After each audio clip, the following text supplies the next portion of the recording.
Wired और wireless, wired और wireless. 16 सितंबर 2017 एक ऐसी तारीख है जब एप्पल ने आईफोन 7 लॉन्च किया।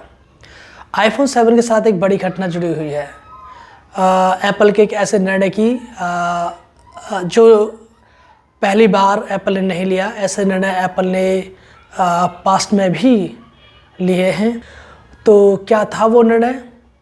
वो निर्णय था 3.5 mm हेडफोन जैक को हटाने का।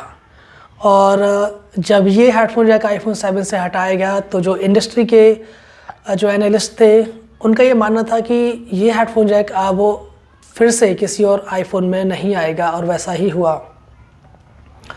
जो आश्चर्य की बात है वो ये है कि 2016 एक ऐसा समय था जब वो वायरलेस हेडफोन्स ना सस्ते थे और ना ही उनका कोई ऑल्टरनेटिव मार्केट में मौजूद था। तो वायर्ड हेडसेट जो कि बहुत सस्ते थे और बाय डिफ़ॉल्ट जो हर फ़ोन के साथ शिप किए जाते थे, उसको हटाने का निर्णय एप्पल ने क्यों लिया?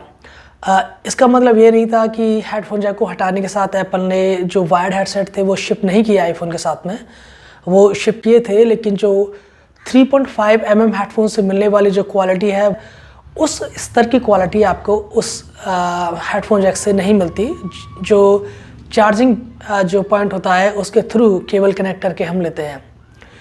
तो कई सारे कारण थे, लेकिन उस सब के बावजूद एप्पल ने निर्णय लिया 2016 में। इसके पीछे जो कारण एप्पल ने बताए, जैसे कि जो जगह उस हेडफोन जैक को हटाने के बाद वहाँ बनेगी एक आईफोन में, उस जगह का उपयोग आप ज़्यादा बड़ी बैटरी के रूप में कर सकते हो, या फिर कुछ और नए इलेक्ट्रॉनिक्स को इंस्टॉल करने में कर सकते हो, या फिर उसका जो एक एडेड बेनिफिट मिलने वाला था वो था आने वाले आईफोन्स को आईफोन 7 के साथ ज़्यादा बेहतर वाटरप्रूफ बनाना। आईफोन 7 पहला आईफोन भी था जिसमें IP67 रेटिंग वाली वाटर रेजिस्टेंस एप्पल ने उसमें दी थी, और उसके बाद आने वाले आईफोन्स में जो वाटर रेजिस्टेंस है वो इम्प्रूव हुई। IP67 से एप्पल ने उसे IP68 में बम्प किया, और शायद कहीं ना कहीं बैटरी में भी इम्प्रूवमेंट किया। लेकिन जो बड़ा कारण यहाँ जिसके बारे में मैं डिस्कस करना चाहता हूँ, जो बड़ा कारण मुझे दिखाई देता है इस तरह के बदलावों के पीछे, इस तरह के बड़े निर्णय लेने के पीछे, वो ये है कि कहीं ना कहीं एप्पल डिज़ाइनर्स के मन में ये बात रही होगी कि अगर हमें वायरलेस फीचर की ओर जाना है तो ये बदलाव हमें करने होंगे। तो इन बदलावों को करने से दो बड़े फ़ायदे, जैसा मैंने बताया, एक तो ये है कि आप कॉन्स्टेंटली वायरलेस फीचर की ओर जाते हो।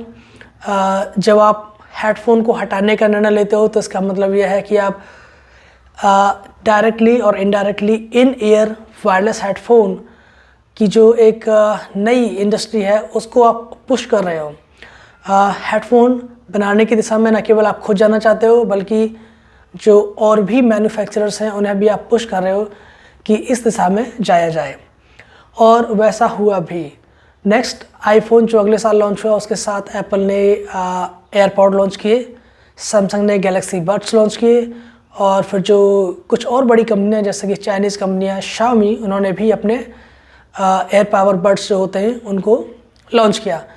तो अगर देखा जाए तो ये कदम एक बोल्ड कदम ज़रूर था एप्पल का हेडफोन जैक हटाने का, लेकिन कहीं ना कहीं एक बेहतर फ्यूचर इस कदम से जुड़ा हुआ था, क्योंकि मैं व्यक्तिगत रूप से वायरलेस फ्यूचर का एक बहुत बड़ा फ़ैन हूँ, और मैं चाहता हूँ कि हमारे जो फ़ोन्स हैं उनके साथ जो भी एक्सेसरीज़ हम यूज़ करते हैं उन्हें हम वायरलेसली यूज़ कर पाएँ।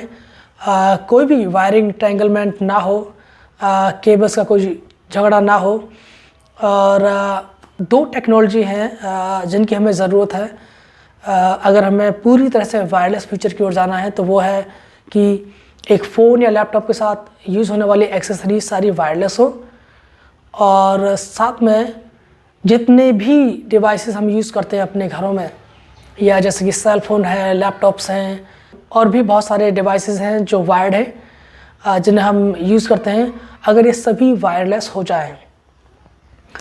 वायरलेस चार्जिंग जो सुविधा है वो हमारे फ़ोनों में है, काफ़ी समय से है, लेकिन ये आप भी जानते हो और मैं भी जानता हूँ कि वो 100% वायरलेस नहीं है। वो बिल्कुल वैसे वायरलेस नहीं है जैसे एक वाईफाई नेटवर्क काम करता है, जो एक दूरी पे आपको एक बहुत हाई स्पीड नेटवर्क देता है। उस तरह की वायरलेस चार्जिंग अभी मौजूद नहीं है हमारे जीवन में, लेकिन उस दिशा में रिसर्च भी जारी है और कुछ प्रोटोटाइप्स भी मौजूद हैं। तो दो चीज़ें जैसे जिनके बारे में मैंने आपको बताया, वायरलेस चार्जिंग और जितनी भी डिवाइसेस हम यूज़ करते हैं उनके साथ उपयोग में लाई जाने वाली एक्सेसरीज, अगर ये सभी वायरलेस हो जाए तो हम पूरी तरह से वायरलेस फ्यूचर में होंगे। और सच ये है कि ये दोनों ही चीज़ें वायरलेसली अवेलेबल है। वायरलेस हेडफोन्स और इन ईयर वायरलेस हेडफोन्स अब न केवल मार्केट में हैं बल्कि अच्छी क्वालिटी के साथ वो मार्केट में है। वो एक अच्छी और कंपैरेटिव ऑडियो क्वालिटी डिलीवर करने में सक्षम है। जब वायरलेस चार्जिंग की बात मैं करता हूँ तो वायरलेस चार्जिंग कहीं ना कहीं अभी भी एक चैलेंज बना हुआ है, क्योंकि जो वायरलेस चार्जिंग अभी हमारे पास है, जैसा मैंने अभी कहा, वो 100% वायरलेस नहीं है। आपको अभी भी एक फ़ोन को एक चार्जिंग पैड पर रखना होता है, और वो जो वायरलेस चार्जिंग पैड है वो कहीं ना कहीं एक वॉल आउटलेट से जुड़ा हुआ होता है। लेकिन रिसर्चर्स, जैसा मैंने कहा, कि कंटिन्यूसली इस पे काम कर रहे हैं और कुछ टेक्नोलॉजीज इन पे काम चल रहा है। उनमें से एक है resonance wireless charging, magnetic resonance wireless charging. और मैं आपको ये भरोसा दिला सकता हूँ कि ये एक ऐसी टेक्नोलॉजी है जो आपको बहुत जल्द और बहुत बड़े स्तर पर देखने को मिलेगी, क्योंकि वायरलेस रेजोनेंस चार्जिंग जो है उससे आप कार्स, मोटरसाइकिल्स, रोबोट्स, ये सब चीज़ें चार्ज कर सकते हो। स्मार्टफोन भी चार्ज कर सकते हो, क्योंकि ये वायरलेस चार्जिंग एक पर्टिकुलर फ्रीक्वेंसी पे काम करती है। जब दो डिवाइसेस में सेम फ्रीक्वेंसी हो तो वो एक दूसरे को लगभग 15 फीट की दूरी तक वायरलेसली जो इलेक्ट्रोमैग्नेटिक फोर्स है वो ट्रांसफ़र कर सकते हैं, और उससे आप एक डिवाइस को चार्ज कर सकते हो। दूसरी जो प्रोटोटाइप्स हैं, जैसे कि लेज़र के थ्रू डिवाइसेस को चार्ज करना। लेज़र का जो सबसे बड़ा फ़ायदा है वो ये है कि लेज़र को आप बहुत दूरी तक भेज सकते हो। तो इसका मतलब यह है कि आप डिवाइसेस को बहुत दूरी पे भी चार्ज कर सकते हो। लेकिन जो इसका जो डाउन साइड है वो ये है कि लेज़र को एक क्लियर साइड ऑफ व्यू चाहिए। अगर कोई भी व्यवधान उत्पन्न होता है बीच में, या कोई भी ऐसी चीज़ बीच में आ जाए जो लेज़र के रास्ते को रोके, तो वहाँ पे आप लेज़र से डिवाइसेस को चार्ज नहीं कर पाओगे। तो ये एक बड़ी समस्या है जिसे सुलझाना बाकी है। बाकी की जो टेक्नोलॉजीज़ हैं जिन पे काम चल रहा है वो है इंफ्रारेड चार्जिंग, अल्ट्रासोनिक वेव्स के थ्रू चार्जिंग, और साउंड के थ्रू चार्जिंग। जो जनरली हम जो बातचीत करते हैं साउंड वेव्स, उनके थ्रू डिवाइसेस को चार्ज करना। ये कुछ बहुत ही प्रॉमिस्ड टेक्नोलॉजीज़ हैं जिन पे काम चल रहा है, और इनके अपने ही प्रोज एंड कॉन्स हैं। तो जितने भी कॉन्स हैं, जब उन्हें एक बार वर्कआउट कर लिया जाएगा, जब उन्हें एक बार हटा लिया जाएगा, तो फिर ये जो वायरलेस चार्जिंग है ये पूरी तरह से वैसे ही हमारे जीवन में काम करेगी जैसा कि एक वाईफाई राउटर सिग्नल्स को एक स्थान से दूसरे स्थान पर भेज पाने में सक्षम है। और जो अच्छी बात है वो ये है कि उस तरह की वायरलेस चार्जिंग को आने में बहुत ज़्यादा समय नहीं है। अगले 4 से 5 साल में उस तरह की चार्जिंग जो वायरलेस चार्जिंग है उसका आप लाभ उठा पाओगे अपने जीवन में। तो लगभग 2025 तक जो वायरलेस चार्जिंग है ये पूरी तरह से हमारे जीवन में प्रीवैलेंट होंगे, पूरी तरह से इनका बोलबाला होगा हमारे जीवन में, और हमारी ज़िंदगी को ये पूरी तरह से 100% आसान बनाने में सक्षम होंगे।